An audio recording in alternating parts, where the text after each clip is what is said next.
ఆగమన పద్ధతికి ఉండే మరికొన్ని పేర్లు: అనుగమన పద్ధతి, అనుమానోపపత్తి పద్ధతి, సూత్రీకరణ పద్ధతి, సూత్ర స్థాపన పద్ధతి, సూత్ర ప్రతిస్థాపన పద్ధతి.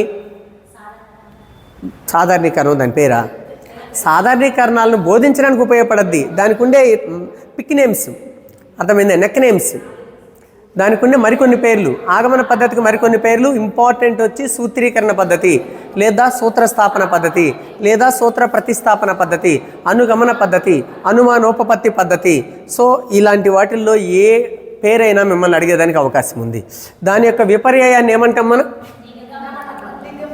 నిగమన పద్ధతి.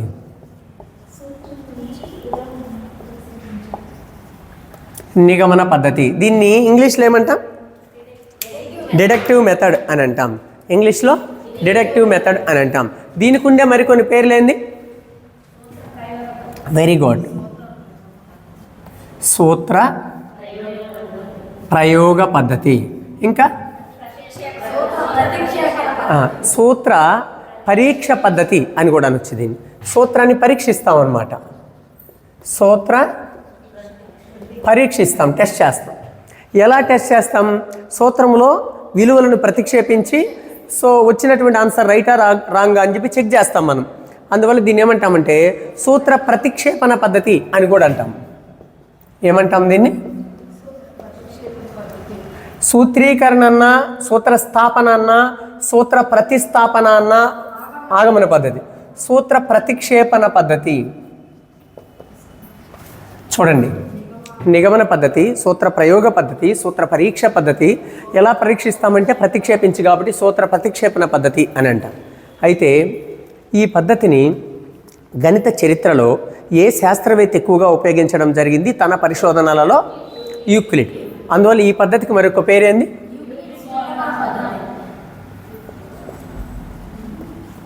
యూక్లిడ్ శోధనా పద్ధతి అని కూడా అంటాం దీన్ని.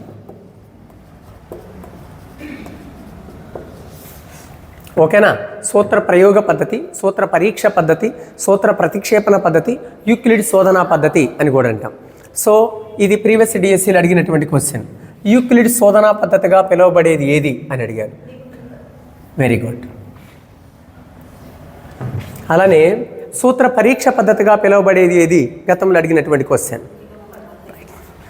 ఈ పద్ధతి ఏ పద్ధతికి విపర్యయం? ఆగమన పద్ధతికి విపర్యయం. ఓకే, సరే.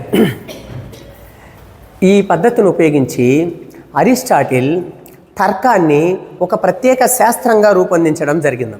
చూడండి, ఏ పద్ధతిని ఉపయోగించి? నిగమన పద్ధతిని ఉపయోగించి. ఎవరు? అరిస్టాటిల్. ప్రాచీన గ్రీకు తత్వశాస్త్రవేత్త అయినటువంటి అరిస్టాటిల్, ఓకేనా, తర్కాన్ని, లాజిక్ అనేటటువంటి తర్కాన్ని ఒక ప్రత్యేక శాస్త్రంగా రూపొందించడం జరిగింది. చూడండి, ఇక్కడ తర్కం అంటే లాజిక్ అనమాట. ఆ తర్కాన్ని తర్కశాస్త్రముగా ఒక ప్రత్యేక శాస్త్రముగా రూపొందించిన విద్యావేత్త ఎవరు అని అంటే అరిస్టాటిల్. ఆయన ఏ పద్ధతి ఆధారంగా ఆ ప్రత్యేకమైన తర్కశాస్త్రాన్ని రూపొందించారు అంటే నిగమన పద్ధతి. కాబట్టి ఈ పద్ధతిని ఉపయోగించి అరిస్టాటిల్ తర్కాన్ని ఒక ప్రత్యేక శాస్త్రముగా రూపొందించడం జరిగింది. ఓకే, ఈ పద్ధతిని బాగా బహుళ ప్రాచుర్యంలోకి తీసుకొచ్చింది ఎవరమ్మా? కొమీనియస్. ఇంతకుముందు కొమీనియస్ గురించి ఒక పాయింట్ చెప్పుకున్నాం. ఏందది? ఆధునిక బోధనా పద్ధతులకు ఆద్యుడు లేదా మూల పురుషుడు ఎవరు అని అంటే కొమీనియస్. ఇంతకుముందు మనం చెప్పుకున్నాం. ఆయనే ఈ పద్ధతిని బాగా ప్రాచుర్యంలోకి తీసుకురావడం జరిగింది. సో ఆగమన పద్ధతిని మొట్టమొదటి రూపొందించింది ఎవరు? దాన్ని బాగా ప్రచారం చేసింది ఎవరు? ఆ పాయింట్ నేను రాసుకున్నారా? సో మిస్ అయింది అది, దాన్ని నోట్ చేసుకోవాలి. ఓకే, సో నిన్న చెప్పినటువంటి కొంచెం వెనక్కి వెళ్ళడం, దీంట్లోంచి వెనక్కి వెళ్ళడం. ఫ్రాన్సిస్ బేకన్ అనే విద్యావేత్త మొట్టమొదట ఆగమన పద్ధతిని రూపొందించడం జరిగింది. తర్వాత వచ్చి పెస్టాలజీ అనే విద్యావేత్త ఆగమన పద్ధతిని బాగా ప్రచారంలోకి తీసుకురావడం జరిగింది. ఓకే, సో నిన్న చెప్పినటువంటి ఏ పద్ధతి అది? ఆగమన పద్ధతి. ఈ ఆగమన పద్ధతిని మొట్టమొదట రూపొందించింది ఎవరు? బేకన్. దాన్ని బాగా ప్రాచుర్యంలోకి తెచ్చింది ఎవరు? పెస్టాలజీ. కాబట్టి బేకన్, పెస్టాలజీ, ఆగమన పద్ధతి దగ్గర మీకు గుర్తుండాలి. ఓకే, నిగమన పద్ధతి దగ్గరకు వస్తాం. ఈ పద్ధతిని ఉపయోగించి తర్కాన్ని ఒక ప్రత్యేక శాస్త్రముగా రూపొందించింది ఎవరు? అరిస్టాటిల్. ఈ పద్ధతిని బహుళ ప్రాచుర్యంలోకి తీసుకొచ్చింది ఎవరు? కొమీనియస్. Okay, clear. నెక్స్ట్, నిగమన పద్ధతి ఏ హేతువాదం నుంచి వచ్చిందమ్మా? నిగమనాత్మక హేతువాదం నుంచి వచ్చిందమ్మా. నిగమనాత్మక హేతువాదం నుంచి వచ్చింది, లేదా సింపుల్గా నిగమన హేతువాదం నుంచి వచ్చింది అని కూడా చెప్పుకోవచ్చు మనం. సో నిగమన పద్ధతి నిగమనాత్మక హేతువాదం లేకపోతే నిగమన హేతువాదం నుంచి ఏర్పడినది అని చెప్పుకోవచ్చు. నిగమన హేతువాదం ఎలాంటిది కాదు, ప్రయోగాత్మక తార్కిక హేతువాదం కాదు ఇది. ఓకేనా? ఆగమన హేతువాదం ఎలాంటిది? ప్రయోగాత్మక తార్కిక హేతువాదం. Experimental and logical approach is inductive approach. అర్థమైందా? ఇండక్టివ్ అప్రోచ్ ఎలాంటి అప్రోచ్? తార్కిక ప్రయోగాత్మక హేతువాదం. సో డిడక్టివ్ అప్రోచ్ ఎలాంటిది కాదు, తార్కిక ప్రయోగాత్మక తార్కిక ప్రయోగాత్మక హేతువాదం కాదు. ఏమి సార్ అంటే ఇక్కడ అర్థం ఏంటంటే తార్కిక అంటే వరుస క్రమంలో, ప్రయోగాత్మక అంటే పరిశీలనల ద్వారా కానీ కృత్యాల ద్వారా కానీ విద్యార్థి తెలుసుకోవాలి. అర్థమైందా? అది ఒక పరిశీలన లేదా ఒక కృత్యం కాకుండా నంబర్ ఆఫ్ అబ్జర్వేషన్స్ ద్వారా 1, 2, 3, 4 అలా ఎక్కువ పరిశీలనల ద్వారా ఒకదాని తర్వాత ఒకటి ఒక సిస్టమేటిక్ ఆర్డర్లో పిల్లవాడు చూసి వాడే తెలుసుకునే హేతువాదం. కాబట్టి దాన్ని ఏమన్నాం? ఆగమన హేతువాదాన్ని. ఆగమన హేతువాదాన్ని ఎటువంటి హేతువాదం అని చెప్తున్నా? ప్రయోగాత్మక తార్కిక హేతువాదం తల్లి. ఇప్పుడు ఒక 50 సార్లు చెప్పుంటా దాన్ని నిన్నటి నుంచి ఇప్పటికి. ఓకేనా? ఆగమన పద్ధతి ఏ హేతువాదం నుంచి వచ్చిందంటే ఆగమన హేతువాదం నుంచి వచ్చింది. ఆగమన హేతువాదం ఎలాంటి హేతువాదం అంటే ప్రయోగాత్మక తార్కిక లేదా తార్కిక ప్రయోగాత్మక హేతువాదం. ఆ పదం కూడా గుడ్డిగా గుర్తుపెట్టుకోకూడదు మీరు. ఎందుకు ప్రయోగాత్మక తార్కిక హేతువాదం అంటున్నామంటే ప్రయోగానికి పునాది ఏంది? పరిశీలన. అంటే పిల్లవాడు చూసి నేర్చుకుంటున్నాడు, నేను చెప్తే విని నేర్చుకోవడం లేదు. ఆగమన పద్ధతిలో చూసి నేర్చుకుంటున్నాడు. అది కూడా ఒక్కసారి చూస్తున్నాడా? వరుస క్రమంలో 4-5 ఉదాహరణలు చూస్తున్నాడా? వరుసలో 4-5 చూస్తున్నాడు. అలా వరుసలో చూడడాన్ని ఏమంటాం? తార్కిక అంటున్నాం. అందువల్ల ఆగమన హేతువాదం ఎలాంటి హేతువాదం అంటే ప్రయోగాత్మక తార్కిక హేతువాదం అంటున్నాం. ఓకే, నిగమన హేతువాదం ఎలాంటి హేతువాదము కాదు, ప్రయోగాత్మక తార్కిక హేతువాదము కాదు. ఇలా నిరూపించలేనటువంటి వాటిని, స్వయం నిరూపితాలుగా ఉండే వాటిని స్వీకృతాలు అని అంటాం. ఆల్రెడీ నిరూపించబడినటువంటి వాటిని సత్యాలు అని అంటాం. మన శాస్త్రవేత్తలు నిరూపించబడిన వాటిని సత్యాలు అంటాం, నిరూపణ అవసరం లేనివి స్వీకృతాలు అని అంటాం. ఓకేనా? నిర్వచనం అవసరం లేనివి అనిర్వచిత పదాలు అని అంటాం. వ్యక్తి తన సొంత అనుభవంలో తెలుసుకున్న విషయాలు స్వానుభవ విషయాలు అని అంటాం.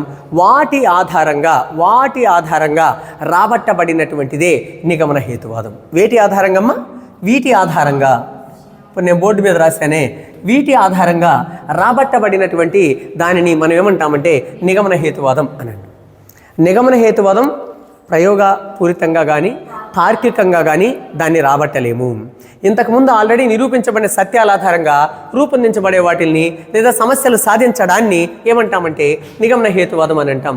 ఆ హేతువాదం నుంచి ఏర్పడినటువంటి పద్ధతిని ఏమంటాం? నిగమన పద్ధతి అని అంటాం. ఓకే, నిర్వచనం ఏంది అంటే సూత్రాన్ని ఉపయోగించి సమస్యలు సాధించే పద్ధతిని నిగమన పద్ధతి అని అంటాం. ఏంటి? సూత్రాన్ని ఉపయోగించి సమస్యను సాధించే పద్ధతిని ఏమంటాం మనం? నిగమన పద్ధతి అని అంటాం. Okay, clear. ఆ సూత్రాన్ని ఉపయోగించి సమస్యను సాధించడం కాకుండా అసలు ఆ సూత్రం ఎట్టొచ్చిందో పిల్లవాడు సొంతంగా తెలుసుకునే పద్ధతిని అర్థమవుతుందా? కాబట్టి సూత్రాన్ని నిరూపించడం విద్యార్థి స్వయంగా కొన్ని వరుస క్రమంలో పరిశీలన ద్వారా తెలుసుకునే పద్ధతిని ఆగమన పద్ధతి అన్నా. ఒక సూత్రాన్ని నేరుగా అమూర్త సూత్రాన్ని ఉపయోగించుకొని సమస్యలను సాధించుకునే పద్ధతిని ఏమన్నా? ఈ పద్ధతి ఆగమన పద్ధతికి విపర్యయం అని చెప్తున్నాం. ఈ పద్ధతి ఏ పద్ధతికి విపర్యయం? ఆగమన పద్ధతికి విపర్యయం అంటున్నాం.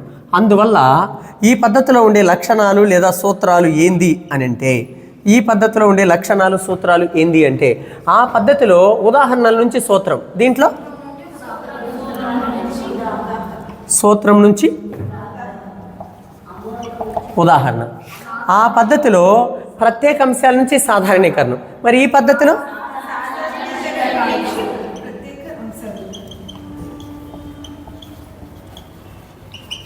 సాధారణీకరణం నుంచి ప్రత్యేక అంశాలు. ఆ పద్ధతిలో మూర్తం నుంచి అమూర్తానికి. మరి ఈ పద్ధతిలో మూర్త కదా, అమూర్త అంశాల నుంచి మూర్తాంశాలు. సో చూడండి ఇక్కడ principle to examples, generalization to peculiar concepts, peculiar concepts. Next abstract to concrete. ఈ విధంగా ఆగమన పద్ధతికి విపర్యాయంగా బోధన జరిగే పద్ధతిని ఏమంటే క్లియర్, రైట్. నెక్స్ట్ ఇక్కడ చూడండి, ఈ పద్ధతిలో ఉండే సోపానాలు ఏంది? ఈ పద్ధతిలో ఉండే సోపానాలు ఏంది? ఫస్ట్ ఆఫ్ ఆల్ పరిచయం. ఏంది పరిచయం అంటే మనం చెప్పవలసినటువంటి పాఠాన్ని కానీ చెప్పవలసిన సూత్రాన్ని కానీ నేరుగా విద్యార్థికి పరిచయం చేయడం. తర్వాత ఏం చేయాలి? లెక్కలో ఏమి ఇచ్చారో దాన్ని తీసుకోవాలి. దాన్ని ఏమంటాం? చూడండి ఇక్కడ ఫస్ట్ పరిచయం అంటే మనం ఏం చెప్పాలనుకుంటున్నామో అది విద్యార్థికి ఇంట్రడ్యూస్ చేస్తాం. తర్వాత లెక్కలో ఇచ్చిన దాన్ని తీసుకుంటాం, దత్తాంశం తీసుకుంటాం ఇచ్చిన దాన్ని. తర్వాత ఏం చేస్తామంటే నేరుగా ఫస్ట్ స్టెప్లోనే సూత్రం రాస్తాం. ఫస్ట్ స్టెప్లోనే ఏం రాస్తాం? సూత్రం రాసేస్తాం. నెక్స్ట్ ఆ సూత్రంలో స్థిర రాశులను లేదా విలువలను ఏం చేస్తాం? దత్తాంశంలో ఉన్నటువంటి విలువలను సూత్రంలో ఏం చేస్తాం? ఆ ప్రతిక్షేపిస్తాం అనే దానికి ఇంకొక పదం అనుప్రయుక్తం అని అంటాం. ఏమంట?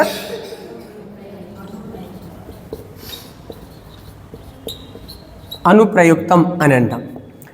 అంటే అప్పుడు ప్రతిక్షేపించేసిన తర్వాత జవాబు వస్తుంది. ఇది రైటా రాంగా అని చెప్పి ఏం చేయాలి? సరి చూడాలి. ఏం చేయాలమ్మా? సరి చూడాలి. సో ఒక్కసారి జాగ్రత్తగా చూడండి. ఈ పద్ధతిలో 5 సోపానాలు ఉంటాయి. 1 పరిచయం, 2 దత్తాంశం, 3 సూత్రం, 4 అనుప్రయుక్తం, 5 సరి చూడడం. అంటే మనం చదివి వినిపించడాన్ని పరిచయం అని అంటాం. దాంట్లో ఏముంటే దాన్ని తీసుకోవడాన్ని దత్తాంశం అని అంటాం. అవన అమూర్తమైన ఒక సూత్రం రాయడాన్ని సూత్రం, దాంట్లో విలువలు ప్రతిక్షేపించడాన్ని అనుప్రయుక్తం అప్లికేషన్, లాస్ట్ వచ్చిన తర్వాత జవాబు either it is right are wrong అని చెప్పి చెక్ చేసుకోవడాన్ని సరి చూడడం అని అంటాం. ఇలా ఒక్కసారి introduction, hypothesis, principle, application, verification or check, result అనేటటువంటి సోపానాలు కలిగిన పద్ధతి ఏది అంటే నిగమన పద్ధతి. ఎలా క్వశ్చన్ అడగొచ్చు అంటే నిగమన పద్ధతిలోని సోపానాలలో మొట్టమొదటిది ఏది? ఏంటమ్మా? చివరిది ఏది? ఓకే. సూత్రము ఉపయోగించడం అనేది ఎన్నో సోపానం? 3వ సోపానం. సూత్రంలో దత్తాంశంలో ఉన్న విలువలను ప్రతిక్షేపించడం అనేది ఎన్నో సోపానం? సో సూత్రములో దత్తాంశంలో ఉన్న విలువలను ప్రతిక్షేపించడాన్ని ఏ విధంగా పిలుస్తారు లేదా ఈ విధంగా పిలుస్తారు?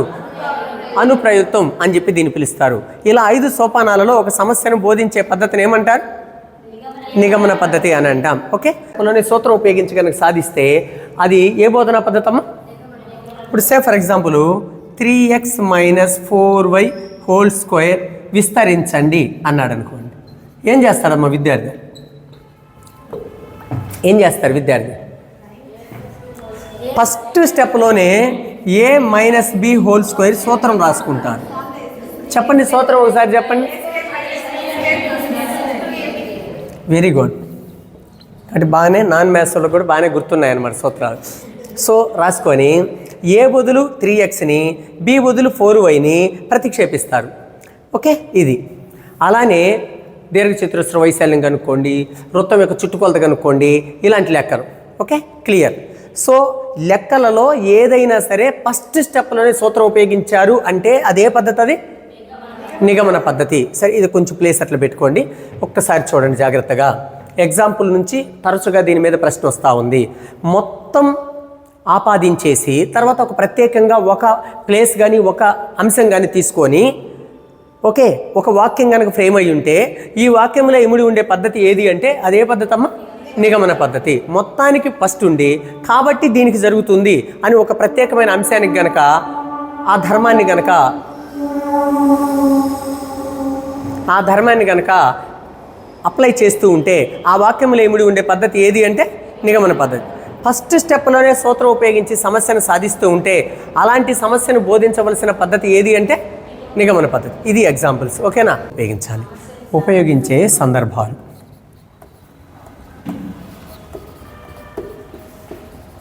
ఉపయోగించు సందర్భాలు. ఈ పద్ధతిని ఉపయోగించు సందర్భాలు. ఫస్ట్ చూడండి, ఇప్పుడు నేను చెప్పాను లాస్ట్ ఎగ్జాంపుల్, మీరు ప్లేస్ వదలండి అన్నాను. సమస్య తీసుకుందాం.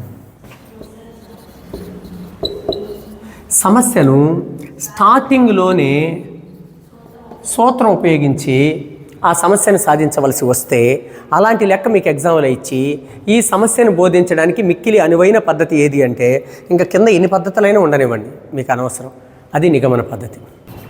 రెండో చూడండి, సూత్రం నిరూపించడానికి అంత ప్రాధాన్యత లేనప్పుడు. ఓకే, మ్యాథమెటిక్స్లో కొన్ని సూత్రాలని నిరూపించాల్సి వస్తుంది, కొన్ని సూత్రాలని నిరూపించవలసిన అవసరం లేదు. ఈ సూత్ర నిరూపణకు ప్రాధాన్యత లేనప్పుడు. దేనికి ప్రాధాన్యత లేనప్పుడమ్మా? సూత్ర నిరూపణకు ప్రాధాన్యత లేనప్పుడు మనం నిగమన పద్ధతిని ఉపయోగించాలి. సూత్రాన్ని నిరూపించడం విద్యార్థికి కష్టమైనప్పుడు, సూత్ర నిరూపణ విద్యార్థికి కష్టమైనప్పుడు అప్పుడు అనుసరించవలసినటువంటి పద్ధతి నిగమన పద్ధతి. సూత్రాన్ని నిరూపించడం ఆ స్థాయి విద్యార్థికి చాలా కష్టం. ఆగమన పద్ధతిలో కానీ ప్రయోగ పద్ధతిలో కానీ వాడు చేయలేడు, వాడి స్థాయికి మించిన పని అది. అప్పుడు మనకి ఎందుకురా కర్మ అని చెప్పి బట్టి పట్టుకొని వచ్చి ఆ సూత్రాన్ని రాసేసి అందులో ప్రతిక్షేపించేసి లెక్క చేసేసి లాస్ట్లో ఆన్సర్ కింద మళ్ళీ 2 గీతలు పెట్టేసామంటే అయిపోతుంది. ఓకేనా? రైట్. సో గుర్తుపెట్టుకోండి, సూత్రాన్ని విద్యార్థి స్వయంగా నిరూపించడం కష్టమైనప్పుడు మనం అనుసరించే పద్ధతి ఏంది? కాబట్టి 3 సూత్రమేనమ్మా. సమస్యను సూత్రాన్ని ఉపయోగించి సాధించవలసినప్పుడు లేదా పరిష్కరించవలసినప్పుడు, నెక్స్ట్ సూత్ర నిరూపణకు ప్రాధాన్యత లేనప్పుడు, నెక్స్ట్ సూత్రాన్ని నిరూపించడం విద్యార్థికి కష్టమైనప్పుడు మనం అనుసరించే పద్ధతి ఏంది? మళ్ళీ సూత్రమే తీసుకో. ఒక సూత్రం నుంచి మరొక సూత్రం రాబట్టవలసినప్పుడు, ఒక సూత్రం నుంచి మరొక సూత్రం రాబట్టవలసినప్పుడు, ఒక సిద్ధాంతం నుంచి మరొక సిద్ధాంతం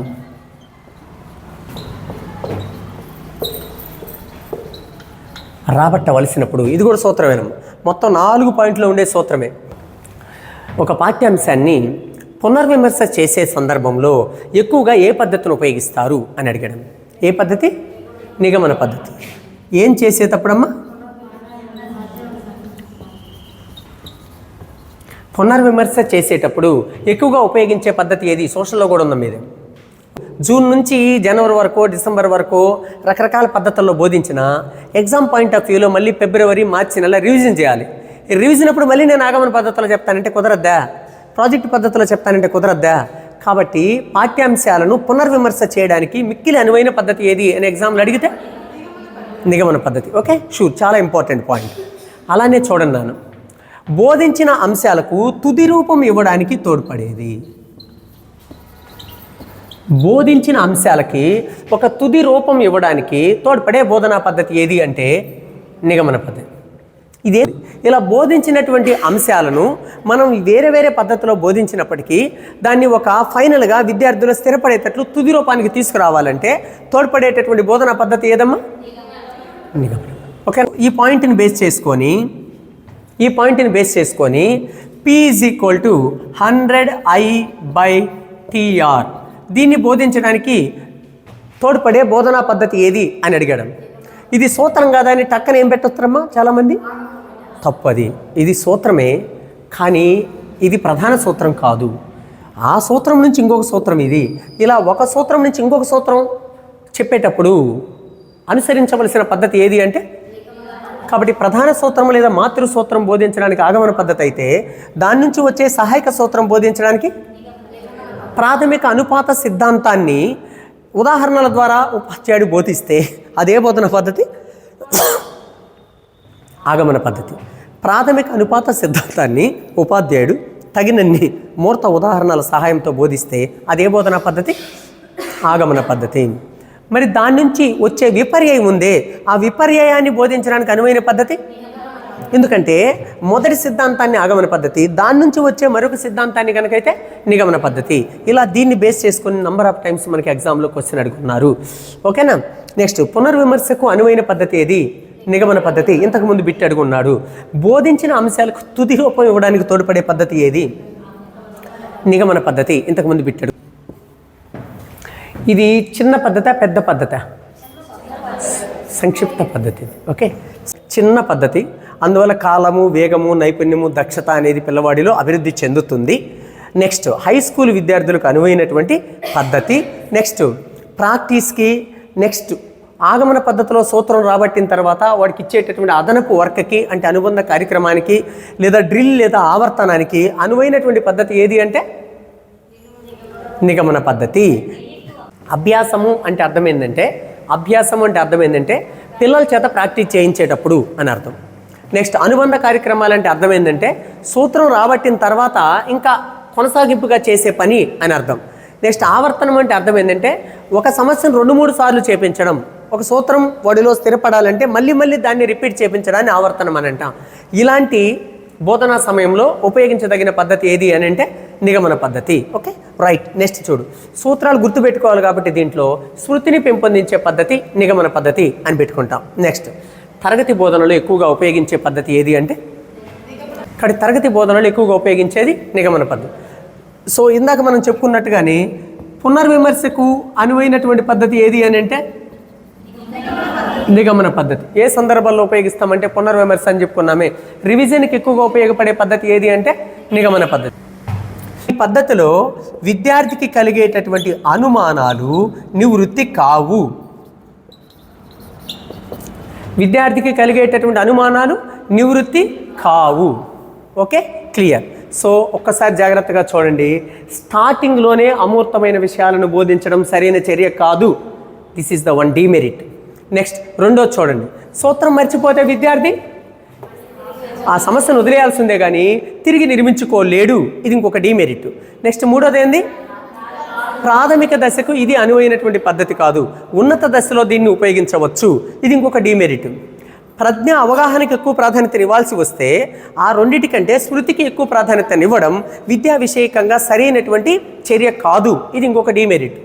సో పిల్లవాడికి కలిగే అనుమానాలు ఈ పద్ధతిలో నివృత్తి కావు. ఇది దీంట్లో ఉండే లోపాలం. ఓకేనా. సో ఇది నిగమన పద్ధతి. ఇప్పుడు ఏమేమి అయిపోయినాయి మనకి? ఆగమన పద్ధతి అయిపోయింది, దాని విపర్యమైనటువంటి నిగమన పద్ధతి అయిపోయింది. అయితే బోధనలో ఎగ్జామ్లో మిమ్మల్ని ఇలా క్వశ్చన్ అడిగారు అనుకోండి, స్తూపం ప్రక్కతల వైశాల్యము అని పాఠ్యాంశాన్ని బోధించడానికి మిక్కిలి అనువైన పద్ధతి ఏది? ఆగమన పద్ధతి, నిగమన పద్ధతి, విశ్లేషణ పద్ధతి, సంశ్లేషణ పద్ధతి. Right answer. ఎందుకని? అది సూత్రం కాబట్టి. సూత్రం ఉండే పాఠాలకి ఆగమన పద్ధతి అని చెప్పుకున్నాం.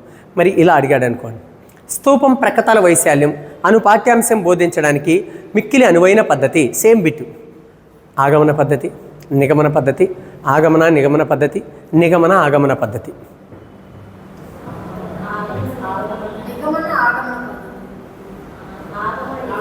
ఆగమన నిగమన పద్ధతి. ఎప్పుడు కూడా ముందు నిగమన చెప్పకూడదు. ముందు ఆగమనంలో చెప్పి ఎలా వచ్చిందో వాడికి అవగాహన అయిపోయిన తర్వాత దానికి నిగమనాన్ని జోడించాలి. అర్థమైందా?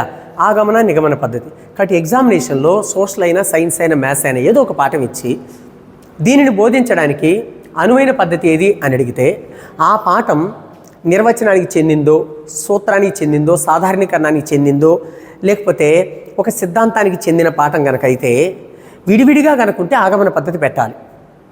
విడివిడిగా కాకుండా జంట పద్ధతుల్లో కనుకుంటే ఆగమన నిగమన పెట్టాలి. ఎందుకు సార్ అని అంటే ఆగమన పద్ధతిలో లోపం ఏంది? విద్యార్థికి అవగాహన అయ్యేటట్టు చేస్తుంది కానీ ప్రాక్టీస్ ఇవ్వదు అని చెప్పాం. దీంట్లో ప్రాక్టీస్ ఉంటుంది కానీ వాడికి అవగాహన కాదు, వాడికి అనుమానాలు ఉంటాయి అని చెప్పుకుంటున్నాం. దీంట్లో ఏమో అభ్యాసం ఉంటుంది. అసలు ముందు ఆ సూత్రం ఎట్లా వచ్చిందో వాడికి తెలియదు, వాడు బట్టి పడతాడు, వాడికి అనుమానాలు నివృత్తి కావు అని చెప్తున్నాం. అందువల్ల దాంట్లో ఉండే లోపాన్ని ఇది, దీంట్లో ఉండే లోపాన్ని అది సరి చేసుకుంటే రెండింటినీ కలగలిపి ఒక పీరియడ్లో ఫస్ట్ హాఫ్ అన్ అవర్ ఆగమన పద్ధతిలో బోధించి లాస్ట్ హాఫ్ అన్ అవర్ నిగమన పద్ధతిలో ప్రాక్టీస్ ఇస్తే అది బెస్ట్ మెథడ్ అవుతుందే కాదా?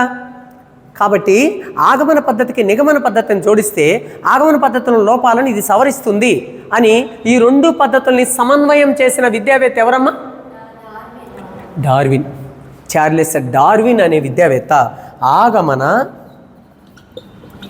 నిగమన పద్ధతుల్ని సమన్వయం చేయాలి అని చెప్పడం జరిగింది. ఇలా ఆగమన నిగమన పద్ధతుల్ని సమన్వయం చేసింది ఎవరు అంటే డార్విన్, చార్లెస్ డార్విన్ అనే విద్యావేత్త ఆగమన నిగమన పద్ధతుల్ని సమన్వయం చేయాలా అని చెప్పాడు. ఒకవేళ ఎగ్జాంపుల్ ఇలా అడిగారు అనుకోండి, ఏమని, భూమి నుంచి ఎత్తుకు పోవు కొలది ఉష్ణోగ్రత తగ్గుతుంది అను పాఠ్యాంశ బోధనకు మిక్కిలి అనువైన పద్ధతి ఏది అని ఇచ్చాడు అనుకో. విడివిడిగా ఉంటే అది సాధారణీకరణం కాబట్టి ఆగమన పద్ధతి. అర్థమైందా? భూమి నుంచి ఎత్తుకు పోవు కొలది ఉష్ణోగ్రత తగ్గుతుంది కాబట్టి ఒక ప్రాంతం ఇచ్చి అక్కడ కూడా చల్లగా ఉంటుందని చెప్తే అది నిగమన పద్ధతి. నేను అట్లా ఒక ప్రాంతం కాడికి వెళ్ళట్లా, ఒట్టి సాధారణీకరణాన్నే బోధించడానికి అనువైన పద్ధతి ఏది అన్నా. సాధారణీకరణాన్ని కానీ లేకపోతే సూత్రాన్ని కానీ సిద్ధాంతాన్ని కానీ బోధించడానికి అనువైనది ఏది? ఆగమన పద్ధతి. ఓకే, కానీ ఆడ ఆగమన మరియు నిగమన అని ఉందనుకోండి, అప్పుడు ఆగమన పద్ధతిలో చెప్పి మళ్ళీ కొన్ని ఎగ్జాంపుల్స్ ఇస్తే నిగమన పద్ధతిని జోడిస్తే మిక్కిలి విద్యార్థికి అవగాహన అయ్యేదానికి అవకాశం ఉంటుంది. కాబట్టి క్లియర్గా గుర్తుపెట్టుకోండి, సింపుల్ థింగ్, ఒక సూత్రం ఇచ్చి దీన్ని బోధించడానికి అనువైంది ఏది అంటే ఆగమన ఒక్కటే ఉంటే అదే. ఆగమన మరియు నిగమన ఉంటే నిగమన ఆగమన పెట్టరాదు, ముందు ఆగమన తర్వాత నిగమన పెట్టాలి. ఇలా ఆగమన నిగమన పద్ధతుల్ని సమన్వయం చేసిన విద్యావేత్త ఎవరు అంటే Charles Darwin. Okay, right. So ఈ రెండు పద్ధతుల మధ్య ఉన్న పోలికలు తెలుసుకుంటే ఆ పోలికల మీద భేదాల మీద మన క్వశ్చన్ అడుగుతూ ఉన్నాడు. దీర్ఘకాలికమైన పద్ధతి లేదా సుదీర్ఘమైన పద్ధతి. నెక్స్ట్ చిన్న పద్ధతి ఏందమ్మా? అందువల్ల ఇది సంక్షిప్తమైనది. చిన్న పద్ధతి సంక్షిప్తమైనది, సులువైనది. ఓకేనా? సంక్షిప్తమైనది అంటే సులువైనది అని అర్థం. ఇది పెద్ద పద్ధతి. ఓకే, అందువల్ల కష్టమైంది ఇది. Okay, clear. తర్వాత చూడండి, ఇది తార్కిక మనోవైజ్ఞానిక పద్ధతి.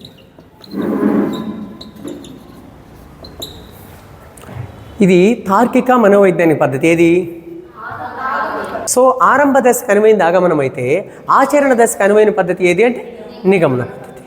ఓకే, నెక్స్ట్ ఇక్కడ చూడండి, ఈ రెండిట్లో విద్యా పద్ధతి ఏది, బోధనా పద్ధతి ఏది? బోధనలు ఎక్కువగా ఉపయోగిస్తాం కాబట్టి ఇది నిగమన పద్ధతి. అయితే విద్యా విషయకంగా మనం శృతిని పెంచకూడదు, విద్యా విషయకంగా ప్రజ్ఞను అవగాహనను పెంచాలి. ఇలా అవగాహనకు తోడ్పడే పద్ధతి ఏది? అందువల్ల దీన్ని విద్యా పద్ధతి అని అంటారు. విద్యా పద్ధతి అని అంటాం. కాబట్టి ఇది అధోముఖ ఆలోచన విధానం దీంట్లో ఉంటుంది. అధోముఖ ఆలోచన విధానం దీంట్లో ఉంటుంది. అదే చూడండి. సో ఈ గ్రాఫ్ పేపరు దీర్ఘచతురస్రాకారం ఉంది, ఇది దీర్ఘచతురస్రమాకారం ఉంది, ఇది దీర్ఘచతురస్రమాకారం ఉంది, ఇది దీర్ఘచతురస్రాకారం ఉంది. దీని వైశాల్యం పొడవు వెడల్పులో ఉండే గడులను పెంచుతూ వస్తుంది. దీంట్లో కూడా అట్టే వస్తుంది. ఇంకా ఏ దీర్ఘచతురస్రంలోనైనా వైశాల్యం పొడవు ఇంటూ వెడల్పు అని అన్నిటికీ ఆపాదిస్తున్నాం. అంటే ఒక్కొక్కటి చిన్న దాంట్లో నుంచి మొత్తానికి పెద్దదానికి వెళ్తున్నాం కాబట్టి దీన్ని ఏమంటాం? ఊర్ధ్వముఖ అంటాం. కాబట్టి ఇది ఊర్ధ్వముఖ ఆలోచన విధానం కలిగిన పద్ధతి అని అంటాం. ఊర్ధ్వముఖ ఆలోచన విధానం కలిగిన పద్ధతి అని అంటాం. అది అధోముఖ ఆలోచన విధానం కలిగిన పద్ధతి అని అంటాం. అర్థమైందా?